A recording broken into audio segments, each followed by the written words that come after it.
All right, we're going to continue our talk about dot product of vectors.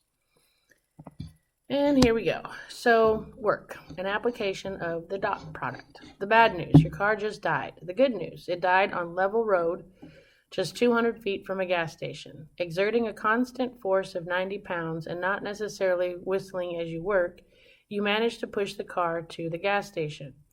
So you're providing a force of 90 pounds and you have to move this car 200 feet. All right, so it says, although you did not whistle, you certainly did work pushing the car 200 feet from point A to point B. How much work did you do? If a constant force F is applied to an object, moving it from point A to point B in the direction of the force, then the work W done is the magnitude of the force times the distance from A to B. The magnitude of the force you used was 90 pounds, and you moved it a distance of 200 feet. So your work is the magnitude times the distance moved, which equals 18,000, and they call it foot-pounds. All right, so work is often measured in foot-pounds or in Newton meters. The photo on the left shows an adult pulling a small child in a wagon. Work is being done. However, the situation is not quite the same as pushing your car. Pushing the car, the force you applied was along the line of motion. By contrast, the force of the adult pulling the wagon is not applied along the line of the wagon's motion. In this case, the dot product is used to determine the work done by the force. Because she's pulling it, they used a really bad angle. She's not pulling it with her feet. It's not like it's connected to her feet and it's pulling this wagon along its line of motion. She's got a hand on a handle, and so she's really kind of pulling it in an upward direction, even though it's moving in this direction. Okay, so we have to find a force of that. So the definition of work, it says the work W done by a force F moving an object from point A to point B is the force times the magnitude or the distance of AB. When computing the work, it's often easier to use the alternative formula for the dot product. Thus, work equals the magnitude of F, the magnitude of AB, which is the distance over which the constant force is applied. And then if you have that, and again, if you're not pulling it straight across or pushing it, like you're not, when he was pushing the car, he was pushing it straight against the direction that he was moving. When you hold something like this, you're actually pulling it upward and making it move this way. So that angle between there would be this angle that they're talking about. So it is correct to refer to W as either the work done or the work done by the force. All right, so it says a child pulls a sled along level ground by exerting a force of 30 pounds on a rope that makes an angle of 35 degrees with the horizontal. How much work is done pulling the sled 200 feet? So this is a much better picture than I can draw. All right, this is the line of motion that the sled is being pulled, but she's pulling it at an angle. She's got to see the rope tied over her shoulder. That angle is an angle of 35 degrees, and she's exerting 30 pounds of force. So what we do is we say, well, my F is, so the magnitude of F is 30. My angle is 35 degrees, and the magnitude of AB is 200 feet. So if I plug those in, the work done is the magnitude of the force times the distance AB times cosine 35. And if you type that in, you get 4914.912266. If I round to the nearest foot-pound, I get 4,915 foot-pounds. Okay? Alright, so next we want to find the work done by a 10-pound force acting in the direction 1, 2 in moving an object 3 feet from 0, 0 to 3, 0. So the first thing I'm going to do is I'm going to say, well, I know that the magnitude of my force is 10 pounds. I know that that distance from A to B, and I'm just going to call that, I guess, AB, would be, if I'm finding the magnitude of that, it would be the square root of 3 minus 0 squared plus 0 minus 0 squared, which would be the square root of 9, which So the magnitude of AB is 3. So in my formula here, my work done is the magnitude of my force, which is 10, the magnitude of AB, which is 3, cosine of, oh, poop, I need theta. So I've got to find theta. So again, if I you don't have to draw a picture, but I think it makes life easier if you can see it. All right, we've got this force heading off in a direction of 1, 2. So you've got this vector going this way. And then you've got one at 3, 0. That's your AB. That's your force. And you're trying to find this angle in between them. So I set up my formula to find the angle between two vectors, and I get cosine theta equals my U, which is my F, 1, 2, times my V, which is my AB, which is 0, 3, 3, 0. Because again, head to tail, that would be 3 minus 0, 0 minus 0, which is 3, 0. Over the magnitude of this one, which now you're not going to use this because we're going through this vector right now, the one that's heading through the direction 1, 2. So we have the square root of 1 squared plus 2 squared. And here we have the square root of 3 squared plus 0 squared. There's your magnitudes. So on top, I get cosine of theta. If I multiply those two, it's 1 times 3 plus 2 times 0. That's going to be the square root of 5, and that's going to be the square root of 9. So I get cosine theta equals 3 over the square root of 45, arc cosine, and I get theta equals 63.43 degrees. So now I can plug that in up here, 63.43, and if I type that in, the work done is 13.42 foot-pounds. Yeah? I don't even know if I should bring it up or not, but if you don't want to use this formula to find theta, remember, when we drew this, we had this 1, 2, right? And we had this 3, 0, right? If we drop this down, then this is 1, and this is 2, and this is theta. I could do tan. If I did tan theta equals 2 over 1, arc tan, and you get theta equals 63.43 degrees. So you have two ways to find theta. You can either use the angle between two vectors, or you can just use right triangle trig. Alright, you try one, hit pause, come back when you're ready. Notice my little hint up here.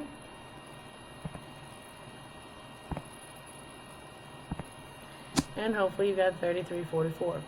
This one was they made it a lot simpler because it says find the work done lifting 209-pound weight 16 feet into the air. You're just lifting it straight up, so you don't need the cosine. Work is going to be the force times the distance. So my work is going to be the 209 times the distance I lifted it, which is 33.44 foot-pounds. Alright, so try this one, hit pause, come back when you're ready.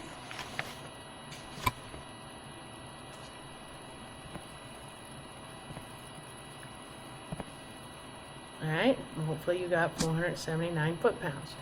So I'm going to draw a picture of this. You've got this force moving at 41.25. Let's say that's about right there. Okay, so that's 41.25. And then you have this 19, negative 12. So let's go about, I don't know, right there. And these are not drawn very well. Alright, so this is my 19, negative 12. Let's call this F and this D. So the first thing I have to do is figure out the component form of, no I don't, all I need to do is find the magnitude of F, which is going to be the square root of 41 squared plus 25 squared, which is the square root of 2306. The magnitude of D is going to be the square root of 19 squared plus negative 12 squared, which is the square root of 505. Okay, so then we have to find the angle between them. So I'm going to do cosine theta equals 4125 times 19 negative 12 over the magnitude of F, which is square root of 2306, magnitude of D, square root of 505. That's going to give me cosine theta equals 41 times 19 is 779 minus 25 times negative 12 is, plus a negative 300 over the square root of 1164530 if you multiply those two together. And if I do 779 minus 300, that's 479 over the square root of 1164530. To get rid of cosine, I'm going to arc cosine both sides, and I get theta equals 63.65 degrees. So my work is going to equal the magnitude of F, which is the square root of 2306, times the magnitude of D, which is the square root of 505, times cosine of 63.65. If you type all that in, you get the work is 478.977. If you round to the nearest foot-pound, you get 479 foot-pounds. Yeah?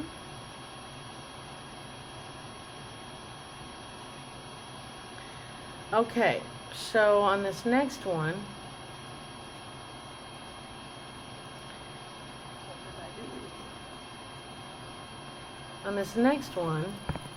go ahead and hit pause, come back when you're ready. But I'm going to warn you, I don't get an answer that's on there, so I'm kind of interested to see if you guys come up with it. Hit pause, come back when you're ready, we'll see what you got, and I'll show you what I got.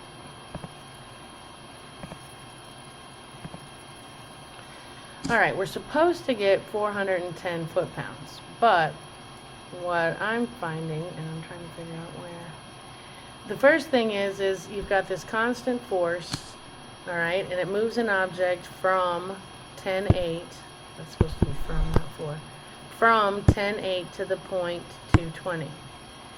Find the work done. So what I did was, I forgot how I got my angle.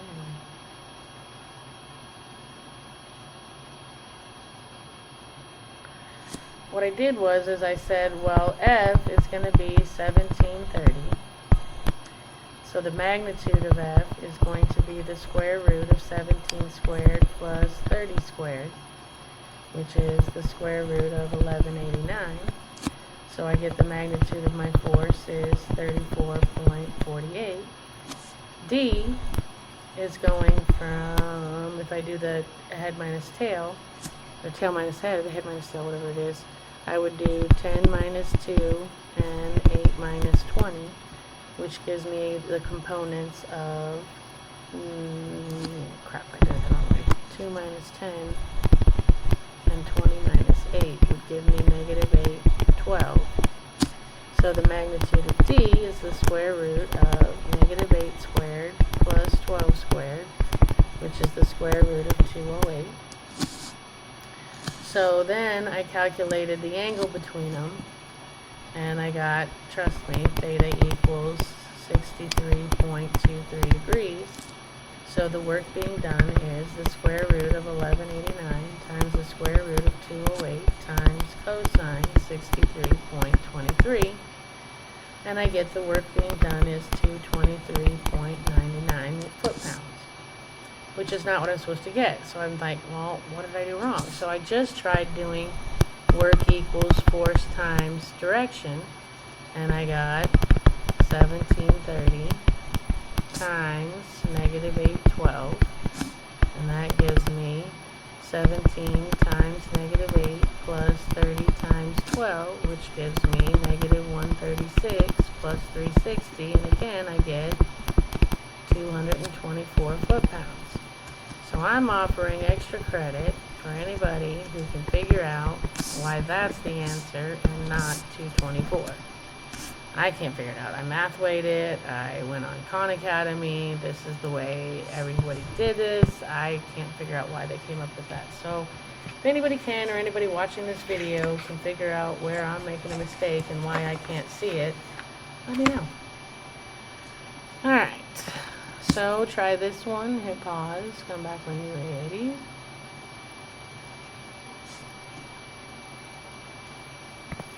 And hopefully you got 22.28. So it says, find the work done by a force F of 10 pounds acting on 2,5 and moving an object 6 feet from 0, 0 to 6, 0.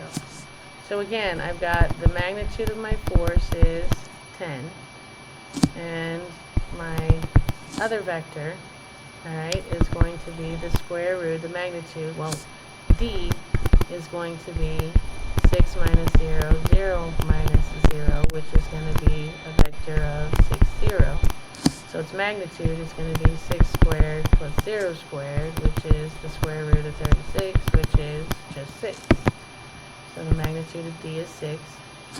So now I have to get the angles. So cosine theta equals 2, 5, because that's the direction that the force is moving in, times 6, 0, because that's the direction of D.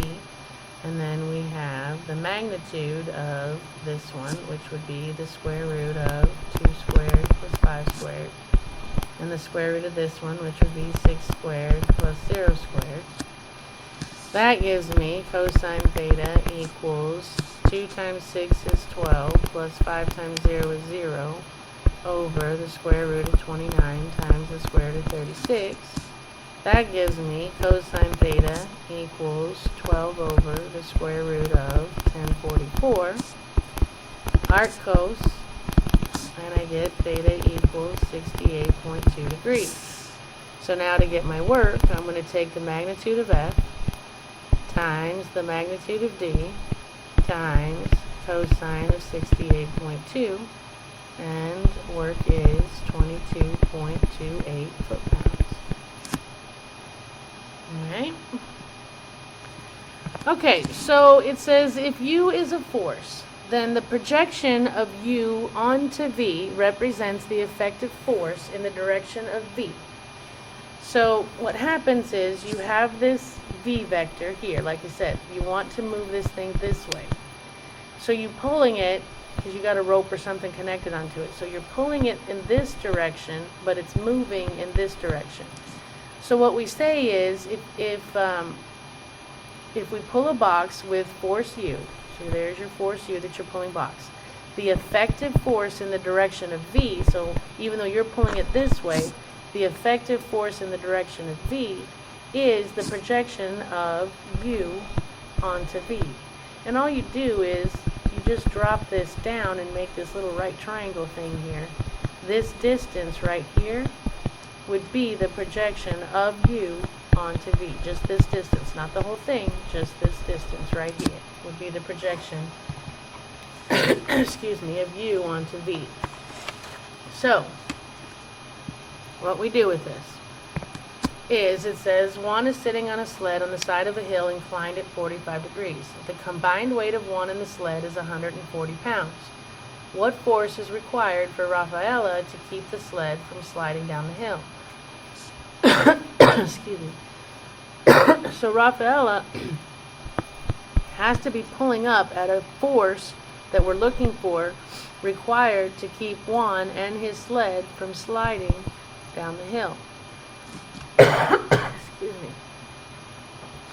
Alright, and they give me this inclination at 45. So what happens is you have this force pushing down, gravity, okay, and that force is the combined weight of him and his sled. So the force, alright, this is going in a downward direction. In other words, the vector components of this would be 0, negative 140. Because it's pushing the force down, not sideways, it's just pushing down the y-coordinate with a force of 140. And since it's going down, we say it's a force of negative 140. So my f is, the components of f are at 0, negative 140. Okay, now we say that v, so there's my components of of f. I got to figure out my components of v. Well, what v is going to be is this vector here. Okay, well, what happens if you look at this vector is, for one thing, it's going to be a unit. We're finding a unit vector. It's not going to be that whole length. We're just finding a unit vector, meaning it's a unit. Its magnitude is 1 if we're talking about a unit vector.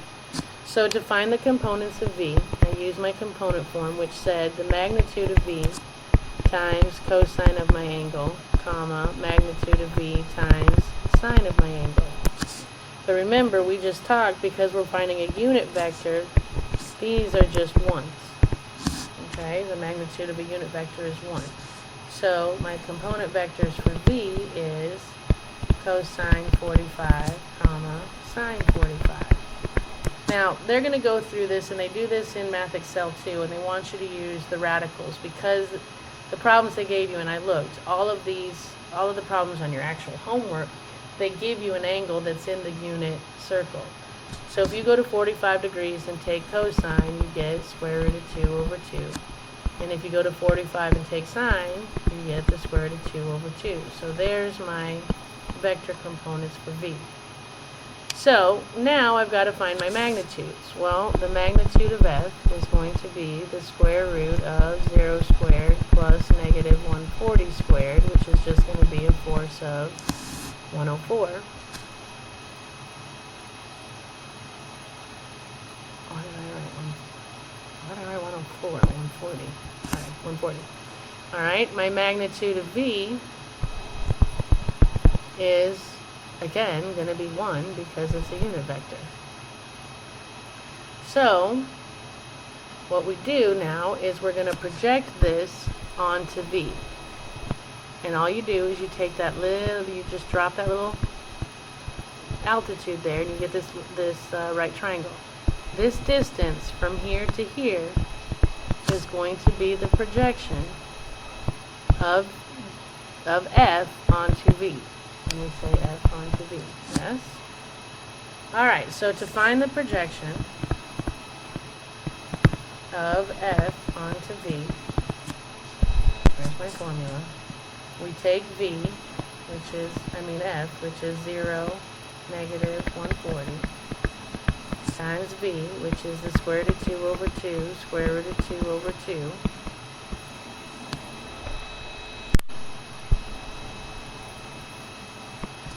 Alright, and over 1, oh crap, I didn't know.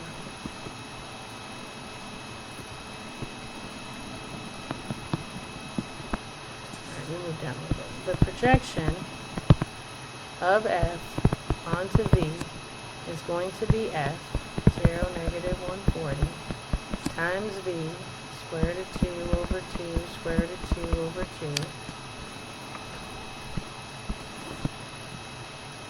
2, over the magnitude of v squared, but that's just going to be 1 squared, times v, square root of 2 over 2, square root of 2 over 2.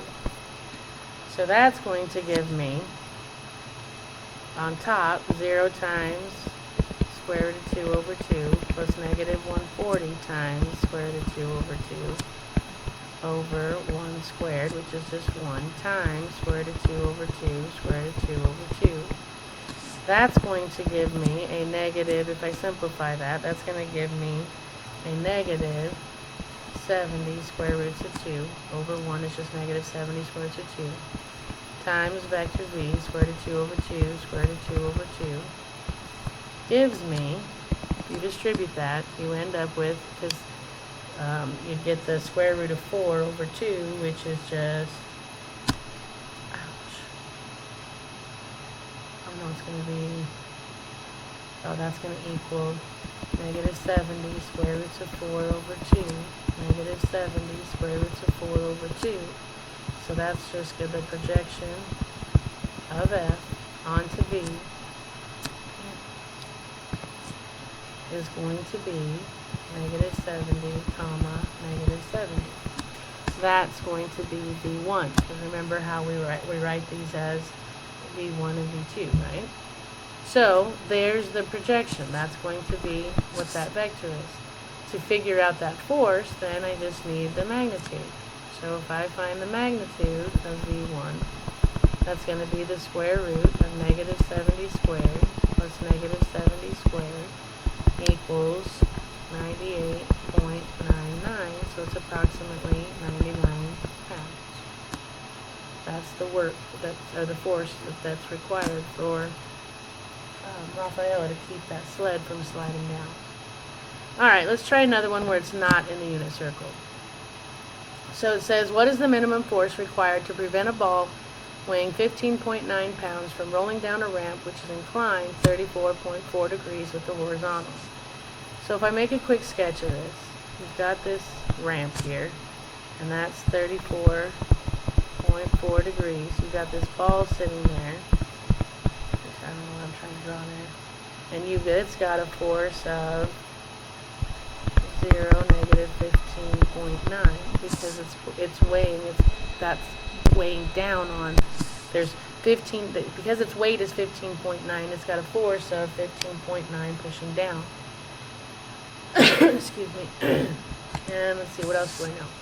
If I'm going to project that onto V, it's going to be this distance right here will be the projection of F onto V.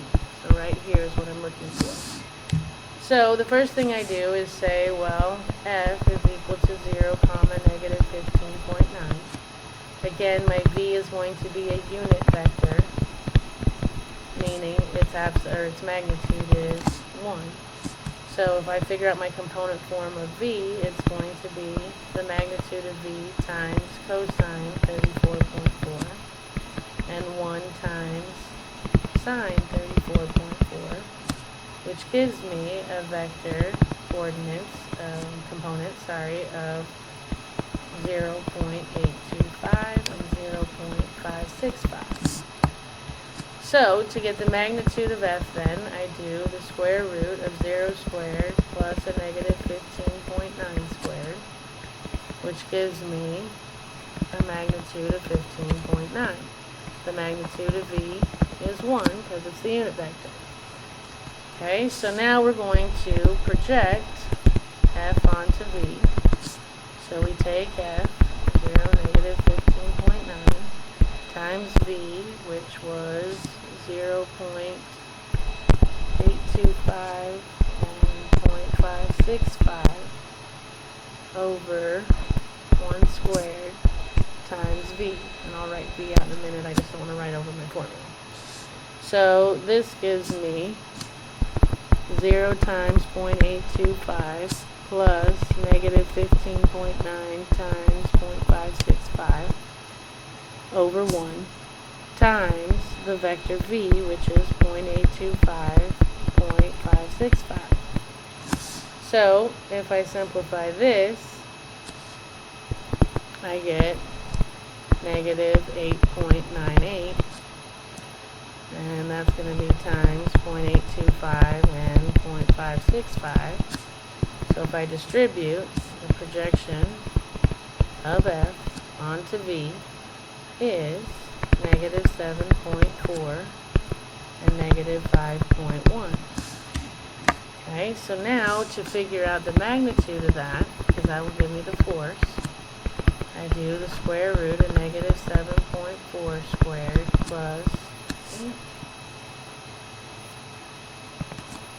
plus negative 5.1 squared, and that gives me 8.98 pounds, so it's approximately 9 pounds of force. Okie dokie. Alright, you try this one, hit pause, come back when you're ready.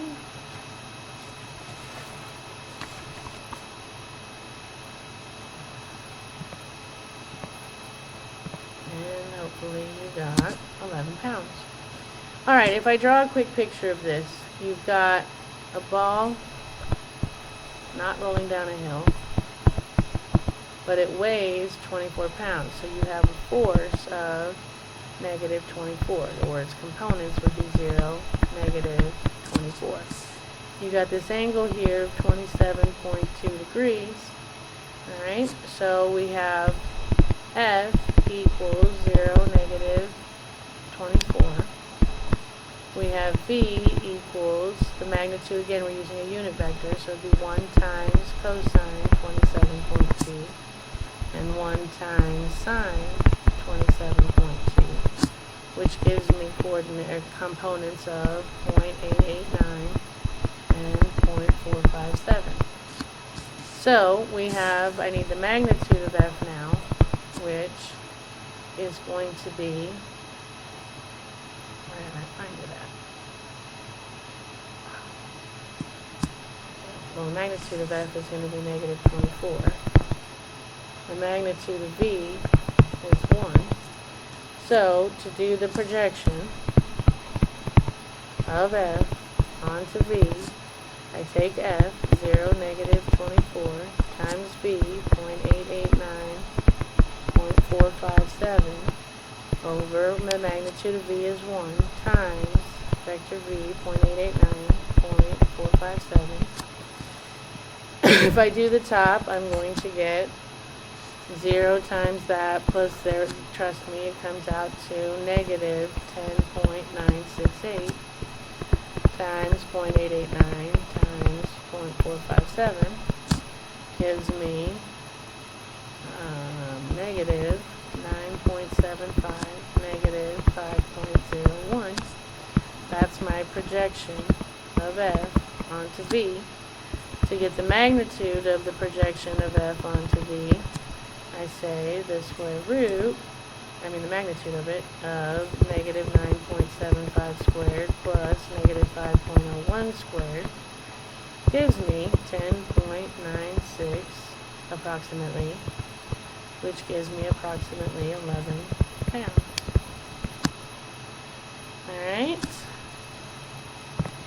Alright, so they want you to describe force and work. I'm not going to put that up there because I'm interested to see what your descriptions of them are. How would you describe force and how would you describe work? You can use the formulas if you want to, but I'm looking for some words. Okay? Alright, so we're at homework. Which means we're done. So happy homeworking, and I will see you next time.